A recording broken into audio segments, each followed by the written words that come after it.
Oh my goodness. I love Arizona. I've been going to Arizona for the past 7 years.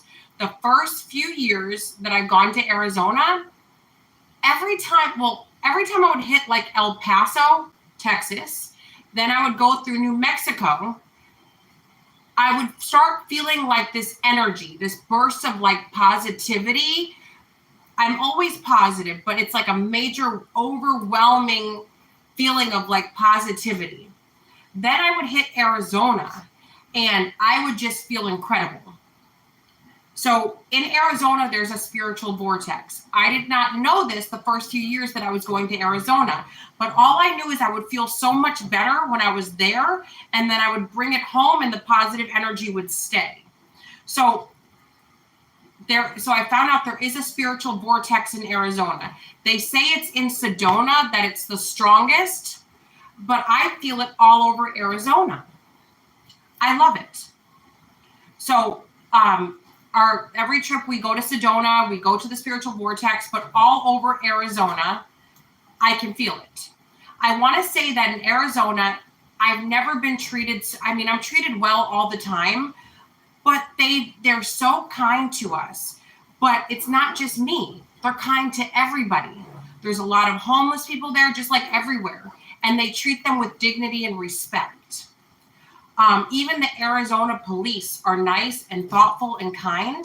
I don't know if anybody else has heard things over the years. I've heard a lot of negative things before I started traveling to Arizona. I was a little nervous to go there because I kept hearing like strange things about racism and all this stuff. And of course, there's racism everywhere. I'm sure that there's got to be a racist person in Arizona, right? But as a person of color, as a Black woman, and as a mother to Hispanic children, we've not had an issue, not one single issue in Arizona. In fact, we've been treated like royalty every time we go. Everybody's nice to us. I haven't experienced a hater. I haven't experienced racism. I haven't experienced anything negative. Everybody's nice. Same thing in New Mexico. I mean, it's been great. And again, I'm not saying that I'm like, oh, poor Jamie, I'm treated terribly everywhere I go. There's this town called Kingman. I am in love with Kingman. The people there are so quirky. It's like Las Vegas. It's a 90s vibe. People mind their own business. It's just like it's like a breath of fresh air. I don't know why. It gives me 90s vibes. I love Arizona. Kingman, they've got this Pizza Hut next door for I think it's like $12. It's an all-you-can-eat buffet during the daytime. Does anybody remember the Pizza Hut buffets from back in the 90s? At least where I'm from, they closed that down a long time ago. But they still, and the pizza's so yummy. I just love Kingman. Over the years, I stayed, before I bought into a resort, Kingman, I used to stay at the Motel 6 in Kingman. It's updated rooms. I'm surprised that the rooms are only $90 a night because these rooms are like really upgraded. They've got like the square sinks, the square bathtubs. It's like very like, square, like the sharp edged ones. I don't know how to explain it. It's modern. It's very updated and modern. Something that you would maybe expect to see at like a really, really nice hotel. It's very clean, very nice. The pool is always open. I mean, it's a good time. So the Grand Canyon, we went to the Grand Canyon. That's also in Arizona. The Grand Canyon is about 45 minutes, I believe. Could be a little less, could be a little more from Sedona. From the road that you turn off to go to Sedona. Once you turn, Sedona is like 15, 20 minutes from there. So I guess let's say an hour to be safe. An hour from the Grand Canyon.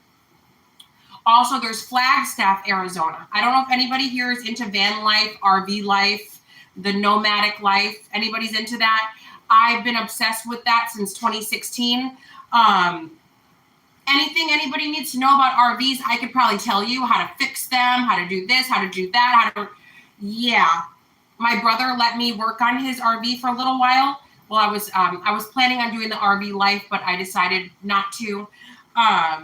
I needed a lot more space, and I could probably do the RV life temporarily for a few months out of the year, but I wouldn't be able to do it full time, with a special needs child and with my youngest and all the stuff we're doing. It's too much, and I stick out like a sore thumb, and I wouldn't want to be boondocking. But anyway, that's for another thing. But anyway, so Flagstaff is the place that I would always see the RV people, the van lifers, the nomadic lifers go to. And every time I go to Flagstaff, it just reminds me of like my excitement of when I first started researching that kind of lifestyle.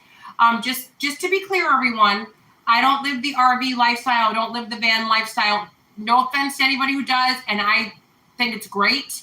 And I hope someday I can, maybe when my youngest graduates from high school and he's off to college, I can do that.